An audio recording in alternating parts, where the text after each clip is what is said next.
तुला समजत नाही का? कधीच सांगत आहे, पटापट आवर. माझी नवीन सून आणि मुलगा येत आहे ते. सुमित्रा मनीषाला रागवून बोलत होती. मनीषा एक साधी सरळ लग्न झालेली मुलगी होती. तिच्याकडे बघून तर ती तिथली मोलकरीण असावी असं वाटत होतं. सुमित्राने रागवल्याबरोबर मनीषाने घाई गडबडीतच सगळेच कामं पटापट आवरायला सुरू केलं. तोच सुमित्राबाईंचा आजच लग्न झालेला मुलगा आणि सून दाराशी येऊन पोहोचले. सुमित्राने गृहप्रवेशाची तयारी केलीच होती. मनीषाने गृहप्रवेश पूजेसाठी मुख्य दरवाजा आणि पूजा क्षेत्राव्यतिरिक्त संपूर्ण घर सजवलं होतं. ताज्या फुलांनी त्यांचे घर प्रसन्न दिसत होते. फुलांपासूनच बनवलेले फुलांचे गोळे आणि तोरणे घराच्या विविध ठिकाणांना आकर्षण करण्यासाठी वापरले होते. मनीषाने जरी तिच्या चेहऱ्यावर दुःख दिसत होतं, पण ती तिच्याकडून होईल तितकं नवीन येणाऱ्या सुनेसाठी घर सुशोभित करत होती. मध्येच तिच्या डोळ्यात पाणीही येत होतं, पण तरी ती ते पाणी अडवण्याचा प्रयत्न करत होती. आणि सुमित्रा संपूर्ण घरात गंगाजल शिंपडत होती. गंगाजल एक शुद्ध ऊर्जा आहे जी घरातून नकारात्मक ऊर्जा काढून टाकते असं म्हणत सुमित्रा रागातच मनीषाकडे बघत ते गंगाजल तिच्या दिशेने पण शिंपडते. मनीषा मात्र खाली मान घालून तिथून बाजूला सरकते. बाहेरून नवीन येणारी सून हे सगळं बघत होती. तोच सुमित्रा आपल्या मुलाचं व नवीन सुनेचं स्वागत करते. रागिनी तांदळाचं माप ओलांडून अंकुशसोबत घरामध्ये गृहप्रवेश करते. कुंकवाच्या पाण्यात पाय ठेवून ती हळूहळू पुढे येते. मनीषा मात्र स्वतःला तिथं खूप एकटं समजत होती. ते सगळं बघत होती. रडायलाही येत असून डोळ्यातील पाणी लपवत चेहऱ्यावर बळजबरीनं हसू आणत होती. तोच आता अंकुश आणि रागिनी सुमित्राच्या पाया पडतात. सुमित्राबाई रागिनीला आशीर्वाद देतात की पुत्रवती भव, लवकरच आमच्या घराला वंश दे, आमच्या घराचा वंश पुढे ने. रागिनीला हा आशीर्वाद ऐकून जरा वेगळं वाटतं आणि ती आपल्या नवऱ्याला बोलते, खरं तर खुश राहा, सौभाग्यवती भव या आशीर्वादाची आशा होती सासूबाईंकडून, पण त्यांनी तर घरात पाऊल टाकल्याबरोबरच वंश पुढे घेऊन जायची जिम्मेदारी मला सोपवली. तेव्हा अंकुश रागिनीला बोलतो, मग टेन्शन काय घेते, आपण करू की प्रयत्न.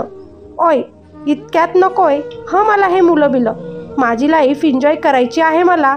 ती जरा डोळे मोठे करतच अंकुशला बोलते.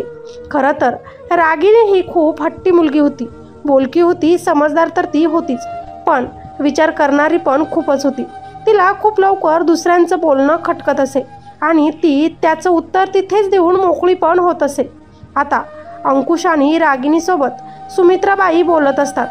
ते सगळं मनीषा ऐकते. मूल न होणे हे काय असतं हे मनीषाला चांगलंच माहिती होतं, कारण लग्नाला 4 वर्ष झाली होती तिच्या आणि तिला अजूनही मूल झालं नव्हतं. त्याच विचारात ती तिथून चालत असते की खाली ठेवली गेलेली पाण्याची बादली तिच्याकडून सांडते.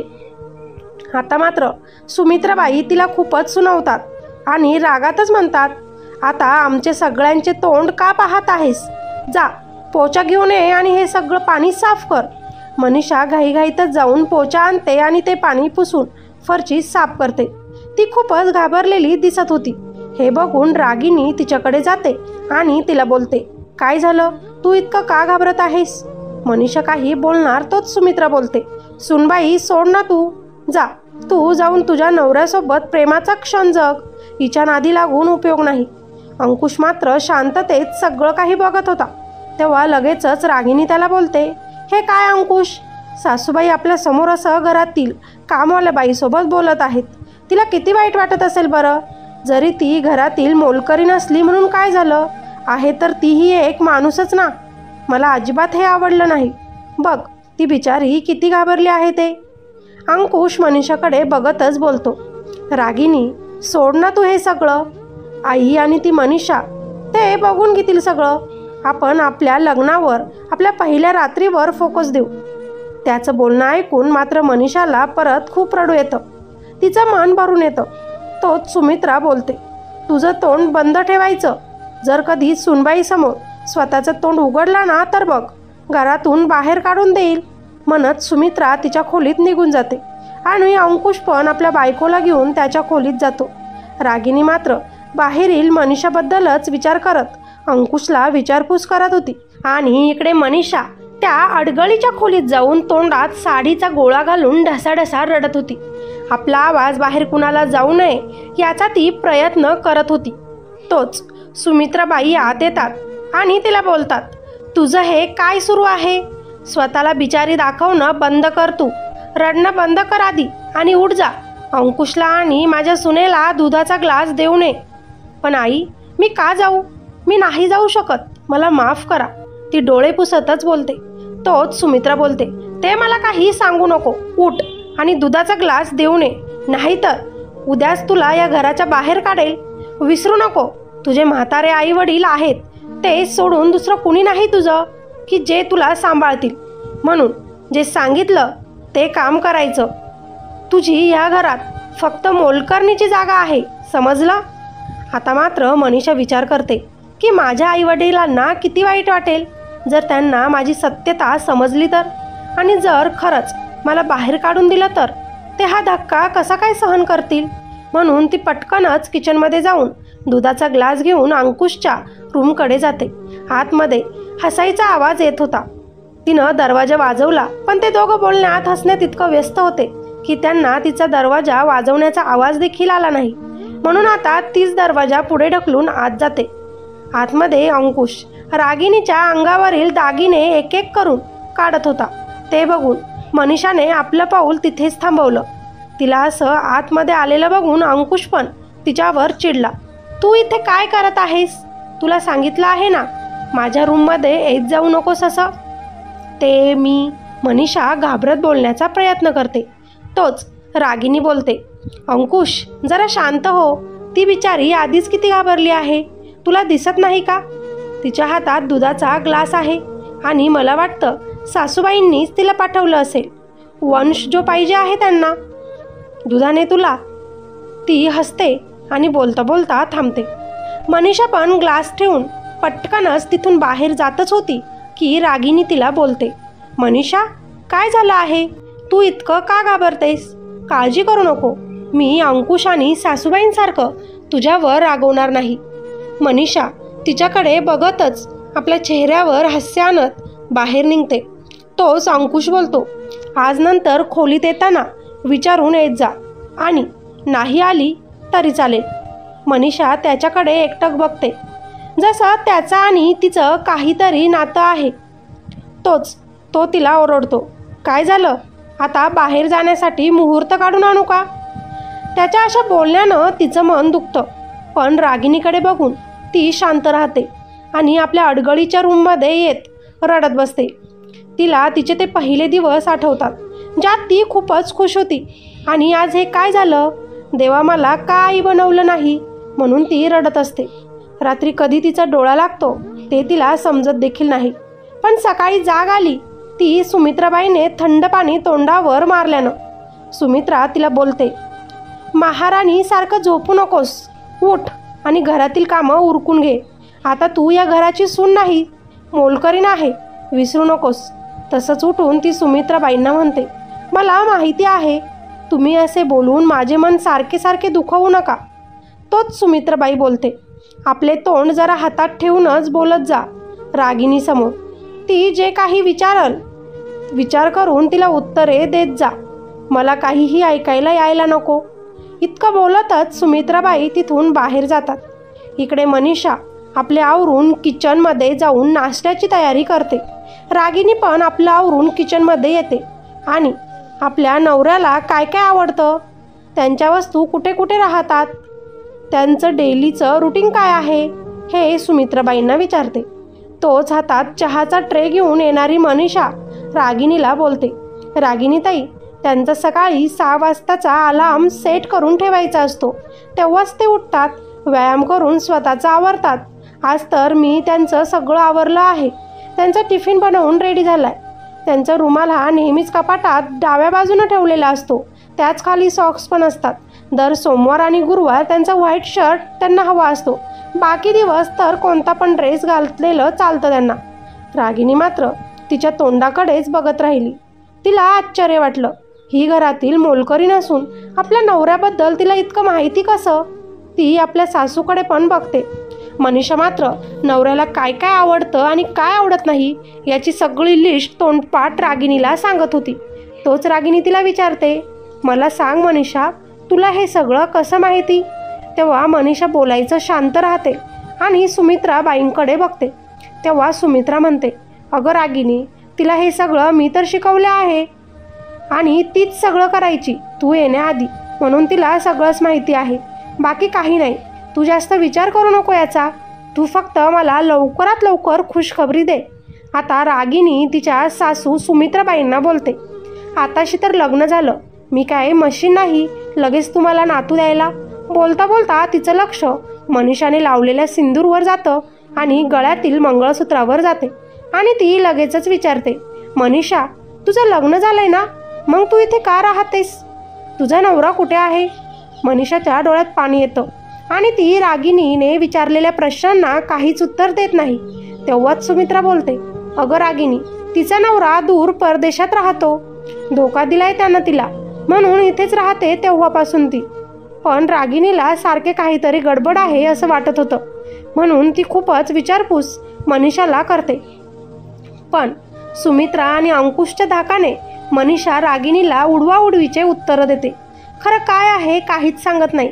इकडे रागिणी विचार करतच आपल्या रूममध्ये जाते आणि सुमित्रा पण देवपूजा करत बसते. मनीषा मात्र एकटंच त्या अडगळीच्या खोलीत जात रडत बसते आणि तिथला एक ड्रॉवर उघडत एक फोटो बाहेर काढते आणि त्या फोटोकडे बघत बोलते, किती प्रेम करते मी तुमच्यावर, मी तुमच्यासाठी काही पण करेल, मोलकरीण बनून सुद्धा राहील, पण तुम्ही खुश राहा. एक वेळ होती की तुम्ही माझ्यावर किती प्रेम करायचे आणि आता माझा किती तिरस्कार करत आहात. तुमचा राग द्वेष मी सहन करेल हो, पण तुमचं टोचून बोलणं, मला ओळख न दाखवणं नाही सहन होत मला. काय करू मी? आहे तर मी पण एक स्त्रीच ना, की जिला भावना आहेत. आता जेव्हा मनीषा त्या फोटोकडे बघत रडत असते, तोच सुमित्रा तिथे येते आणि म्हणते, मला वाटलंच होतं तू इथेच असेल आणि त्याच पहिल्या आठवणी बघत असेल, पण तुझा यावर सुद्धा आता काही हक्क नाही. म्हणत सुमित्रा मनीषाच्या हातातील तो फोटो फाडून टाकते आणि अजून कुठे कुठे काय लपवून ठेवलं आहे का तू असं विचारते. आई, मी काहीच लपवलं नाही, याच आठवणी आहेत काही फक्त. तेव्हाच सुमित्रा तिच्या गळ्यातलं मंगळसूत्र काढते आणि डोक्याचा तो सिंदूर पण पुसत बोलते, हे सगळं आजपासून तू करायचं नाही. बघितलं ना रागिणी किती प्रश्न विचारत होती. उद्या विठीन तुझ्या नवऱ्याला पण इथे बोलवायला लावेल, नाव विचारेल त्याचं, मग काय करणार आपण? त्यामुळे तू आता असंच राहायचं. मनीषा मात्र त्या तुडुंब भरलेल्या डोळ्यांनी सुमित्राबाईंकडे बघत मानेनेच होकार देते. सुमित्राबाई बाहेर जाता जाता मनीषाला बोलतात, हे बघ, हे सत्य लपवणं तुझे काम आहे. जर तू तुझ्या नवऱ्यावर प्रेम करत असेल तर त्याच्या खुशीसाठी तुला हे करावंच लागेल. रागातच त्या इतकं बोलून त्या खोलीच्या बाहेर पडतात.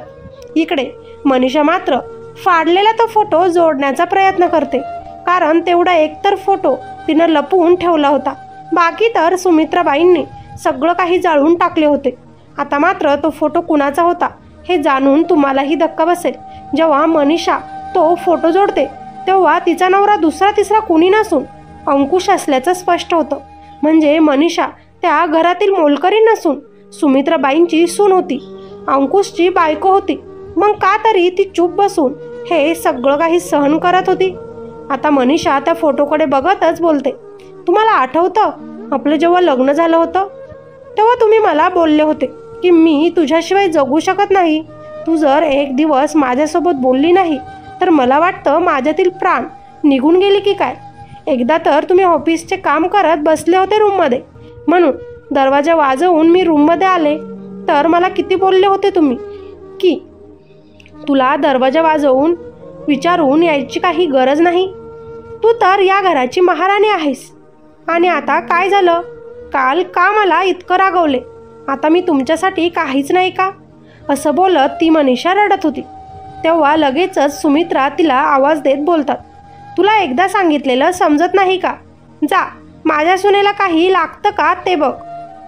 तू तर देऊ शकली नाहीस वारीस मला या घराला, पण आता तीच मला वारीस देणार. तू तर अपशकुनी आहेस. लग्नाला 4 वर्ष झाले होते तरी तुला माझ्या मुलाला बाप बनवता आलं नाही. खोट आहे तुझ्यात. जा, सांगितलेले काम कर.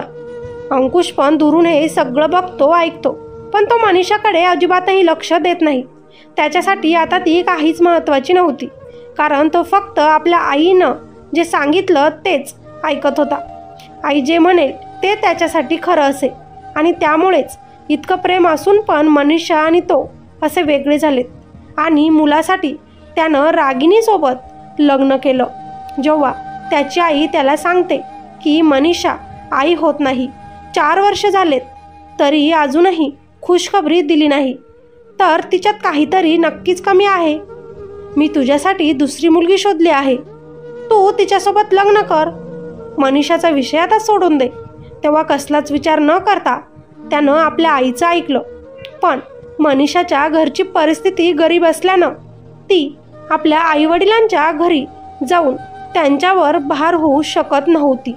म्हणून ती अंकुशला बोलते, मला घरातून बाहेर काढू नका. मी कुठे जाऊ? हवं तर मी इथेच अडगळीच्या खोलीत राहील. तुमची खुशी जर दुसरं लग्न करण्यात आहे ना, तर खुशाल तुम्ही दुसरं लग्न करा. मी अजिबातही अडथळा आणणार नाही. मला तर फक्त तुमच्या आसपास राहायचं आहे. तुमच्या होणाऱ्या मुलाला मी एक आया बनवून सांभाळेल. घरातील सगळे कामं मी करेल, पण मला असं घराच्या बाहेर काढू नका.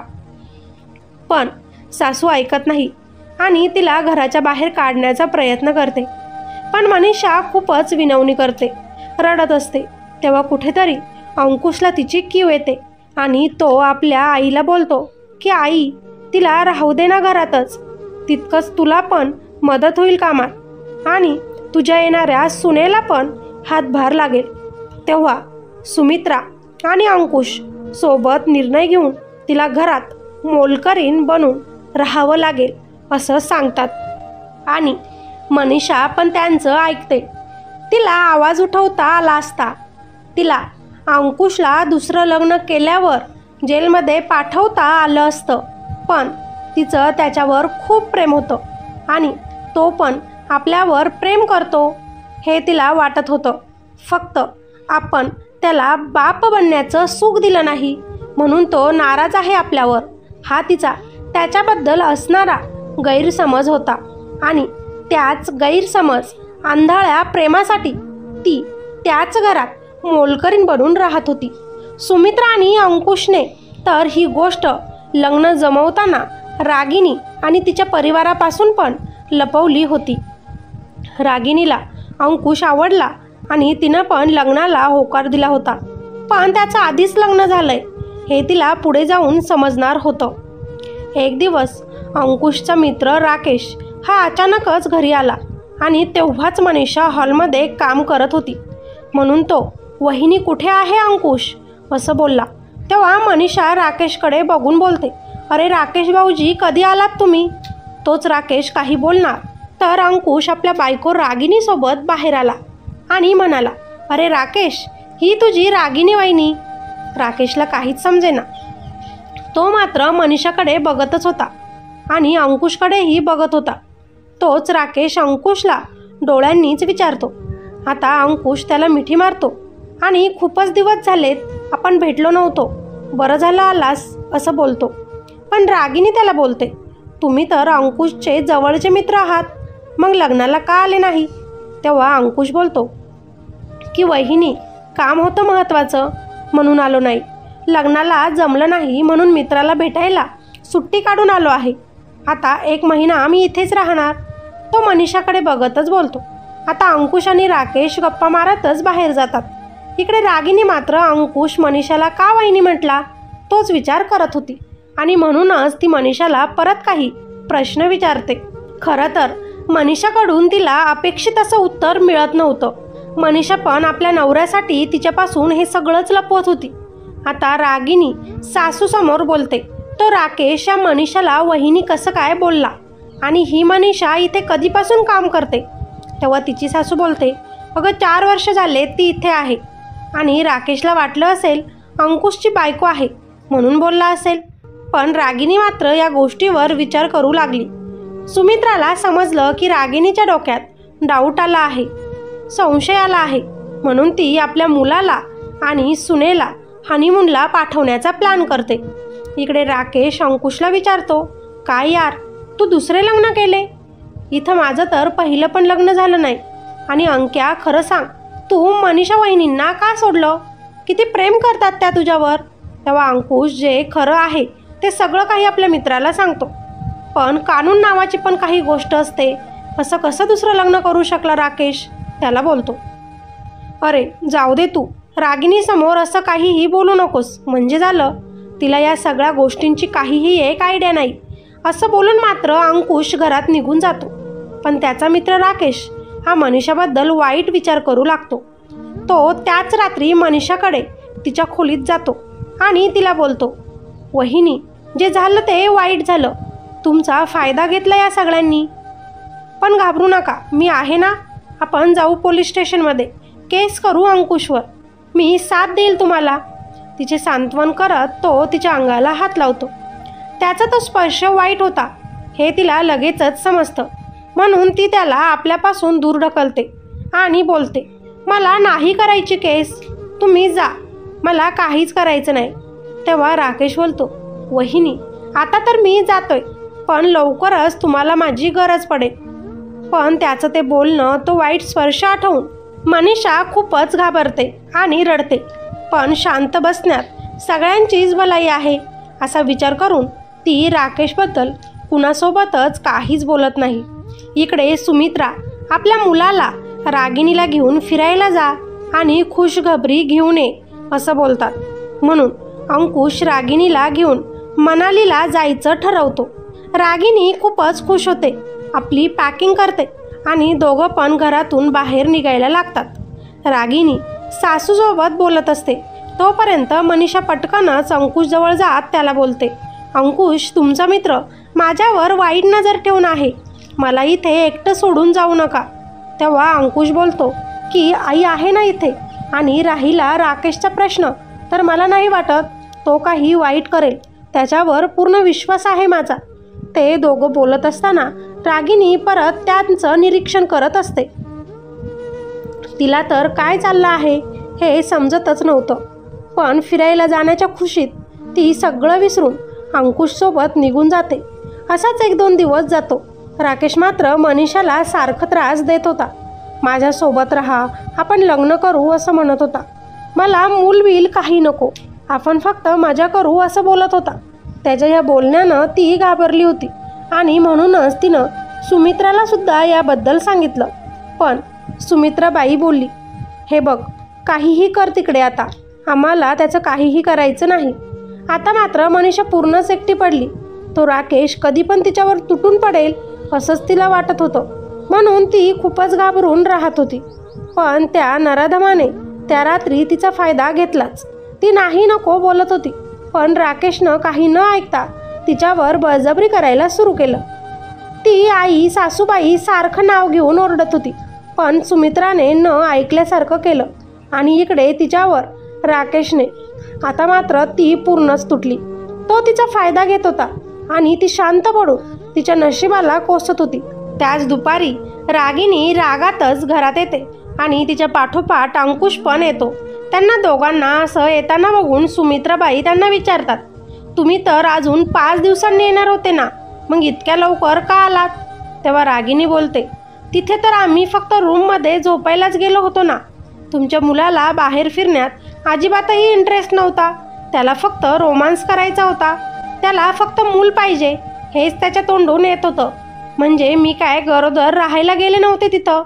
मला तर एन्जॉय करायचं होतं. जर हेच सगळं करायचं होतं तर कशाला फिरायला नेलं मला त्यानं? प्रत्येक मुलीची इच्छा असते लग्नानंतर बाहेर फिरायला जायची, फिरायची, परिवाराला समजून घ्यायची, त्यांनी मला समजून घ्यायची. पण इथे तर तसं अजिबातही नाही. उठलं की सुटलं फक्त एकच वाक्य, वंश हवा, मूल हवं. हे काय आहे? मला तर काहीच पटत नाही. म्हणून मी तिथून निघून आले.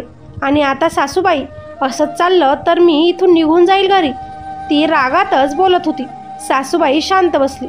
तिला समजलं होतं की काही मनीषा नाही शांत बसून सगळं काही ऐकायला.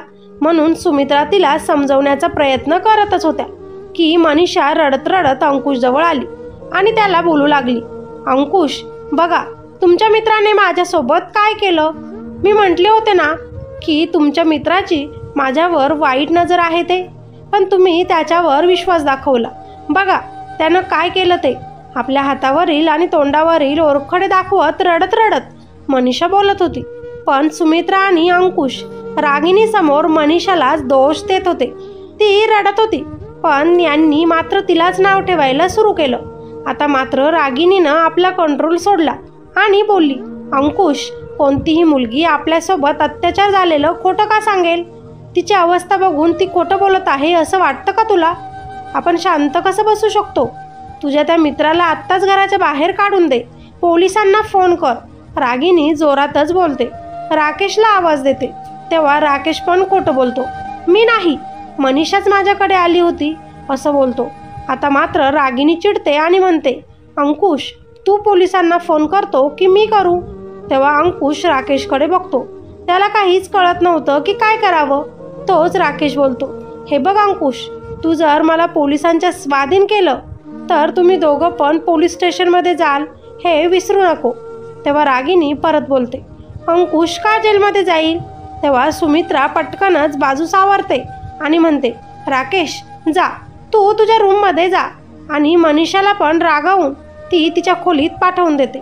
अंकुश पण रागिणीला बोलतो, जे झालं ते विसर, आपण उद्याच निर्णय घेऊ मनीषा आणि राकेशबद्दल. सुमित्राबाई आता राकेशकडे जात त्याला बोलतात, आम्ही तर तिला कधीच सोडलं आहे. आज रात्री घेऊन जा त्या मनीषाला तुझ्यासोबतच.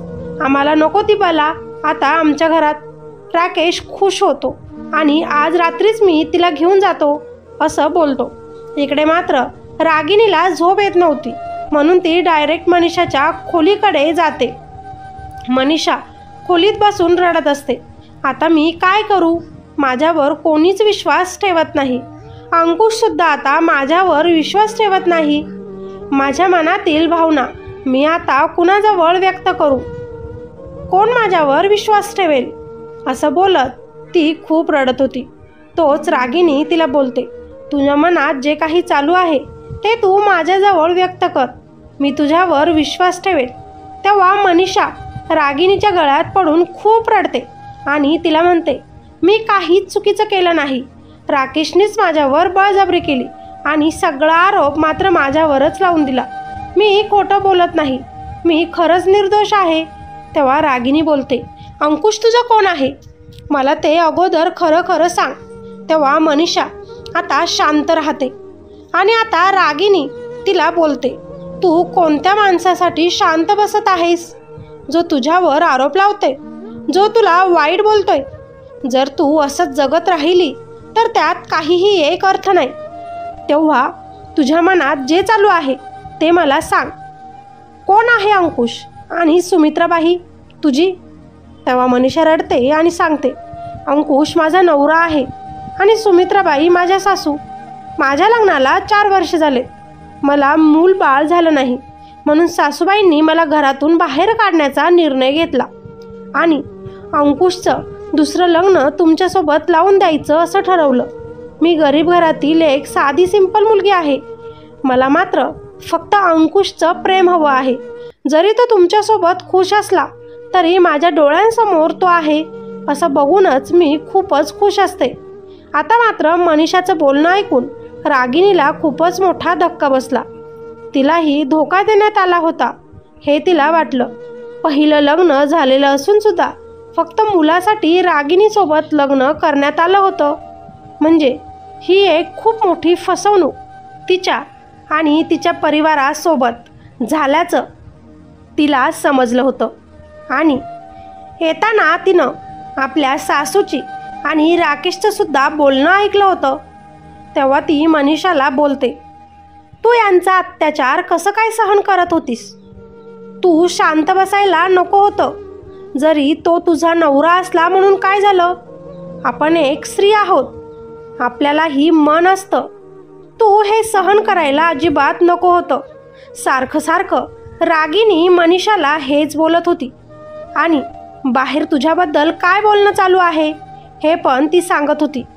तुला इथून बाहेर घेऊन जाण्याचा प्लॅन चालू आहे आणि मी तर आता इथे राहू शकत नाही हे सगळं मला समजल्यावर मग तुला काय करायचं?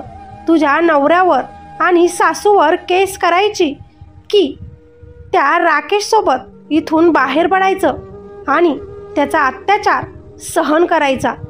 आता हे सगळं तुझ्या हातात आहे. मी तर इथे एक क्षणही आता राहू शकणार नाही, कारण या घरामध्ये नवऱ्याला आणि सासूला फक्त आणि फक्त माझ्याकडून मुलाची आशा लागलेली आहे. पण जर मला मूल झालं नाही किंवा मला पहिली मुलगीच झाली तर हे परत तुझ्यासारखीच माझीही हाल करतील. त्यामुळे अशा कुटुंबात मी आता राहू शकत नाही. माझ्या घरची परिस्थिती अतिशय चांगली आहे, त्याच्यामुळे मी आत्ताची आत्ता इथून जात आहे. तुलासुद्धा माझ्यासोबत यायचं असेल तर मी इथून तुला घेऊन जाऊ शकते आणि तू जॉब करू शकते. तू तुझ्या पायावर उभी राहू शकतेस. काय करायचं असेल ते मला सांग. मनीषा खूपच विचार करते आणि रडते आणि मग रागिनीसोबत जायला ती तयार होते, कारण नवरा कसा आहे हे तिला आता चांगलंच समजलं होतं. आता रागिनी मनीषाला घेऊन पहिल्यांदी पोलीस स्टेशनमध्ये जाते आणि तिच्या सासरच्या कुटुंबियांवर धोकाधडीची केस लावते. अंकुशने पहिलं लग्न झालेलं असून दुसरं लग्न केलं म्हणून अंकुश आणि सुमित्राला पोलीस त्याच रात्री अटक करतात. मनीषा राकेशला सुद्धा आपल्यावर अत्याचार केला, बळजबरी केली, कसा त्रास दिला रोज हे पोलिसांना सांगते आणि राकेशला सुद्धा आता अटक होते. आता अंकुश, सुमित्रा आणि राकेश तिघंही जेलमध्ये आहेत. तिघांनीही मनीषाची खूपच माफी मागितली, रागिनीलाही समजावलं, पण मनीषा आणि रागिनी आता काहीही एक ऐकायच्या मनस्थितीमध्ये नव्हत्या. रागिनी मनीषाला आपल्यासोबतच आपल्या घरी घेऊन जाते. रागिनीची घरची परिस्थिती चांगली असल्यामुळे ती मनीषाला चांगल्या जॉबला लावून देते. मनीषा हळूहळू आता नॉर्मल झाली होती, स्वतःच्या पायावर उभी राहिली होती. आज तिच्या मनामध्ये अंकुश आणि त्याच्या घरच्यांबद्दल काहीही एक राहिलं नव्हतं ना. तिचा आता अंकुशवर प्रेम राहिलं होतं. मनीषा आजही रागिनीला आभार व्यक्त करते, कारण रागिनीमुळेच ती आवाज उठवू शकली होती आणि रागिनीमुळेच ती न डगमगता न घाबरता अंकुश आणि सुमित्रासारख्या बाईला जेलमध्ये पोहोचवू शकली होती. रागिनी तिच्या आयुष्यात आता पुढे गेली होती. एक चांगलं जीवन ती जगत होती आणि मनीषासुद्धा स्वतःच्या पायावर उभं राहून आपल्या गरीब आईवडिलांचा आधार बनली होती आणि आता ती अन्यायाविरुद्ध लढायला पण शिकली होती. मित्र आणि मैत्रिणींनो, या गोष्टीचं तात्पर्य मूल पाहिजे, वंश पाहिजे, मुलगी नको हे सारखं सारखं आपल्या सुनेला बोलू नये, कारण ते फक्त देवाच्या हातात असतं कुणाला मूल द्यायचं किंवा नाही. मूल होत नसेल तर यावर पर्याय म्हणून आपण मूल दत्तकही घेऊ शकतो. जर लग्नाला जास्त वर्ष झाले तरीही मूल होऊ शकत नाही तर फक्त त्या बायकोतच दोष आहे असं नसतं. कधीकधी नवऱ्यातही दोष असू शकतो. ते नक्कीच डॉक्टरांकडे जाऊन बघावं. पहिलं लग्न झालेलं असताना दुसरे लग्न करणं हा गुन्हा असतो.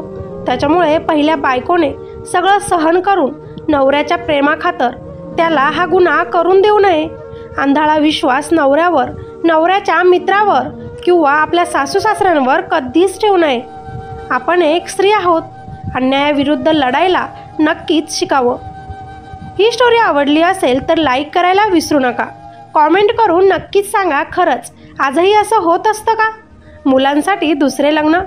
चॅनेलवर नवीन असाल तर माझ्या चॅनेलला सबस्क्राईब नक्कीच करा, जेणेकरून मी जेव्हाही नवीन व्हिडिओ टाकेल सगळ्यात अगोदर नोटिफिकेशन तुम्हाला मिळेल. भेटूया अशाच एका नवीन आणि इंटरेस्टिंग स्टोरीमध्ये. तोपर्यंत धन्यवाद.